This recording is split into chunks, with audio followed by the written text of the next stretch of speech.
अतिशय धक्कादायक एक बाब घडलेली आहे। डोंबिवलीमध्ये साप चावल्यामुळे एका 4 वर्षाच्या मुलीचा आणि तिच्या मावशीचा दुर्दैवी मृत्यू झालाय।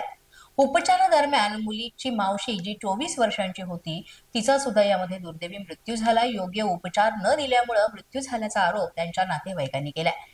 शास्त्रीनगर रुग्णालयाच्या कारभारावर त्यामुळे प्रश्नचिन्ह उपस्थित केलं जात आहे। नातेवाईकांनी शास्त्रीनगर आरोग्य अधिकाऱ्यांच्या दालनामध्ये ठिय्या सुद्धा मांडला। साप चावल्यानंतर जी वॅक्सिन दिली जाते ती वॅक्सिन त्यांच्याकडे उपलब्ध नव्हती म्हणून या दोघींचा मृत्यू झाल्याचा आरोप नातेवाईक करतायत। यामध्ये एक 4 वर्षांची मुलगी तर तिची मावशी 24 वर्षांची होती।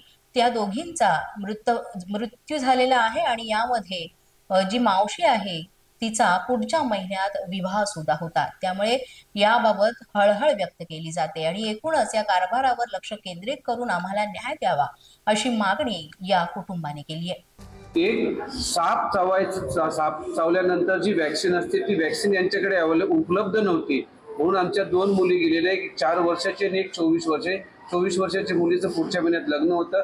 काय आमच्यावरती बितली असेल ते आम्हाला माहिती आहे। या संड झालेल्या अधिकाऱ्यांना काही त्याचं काही पडलेलं नाहीये।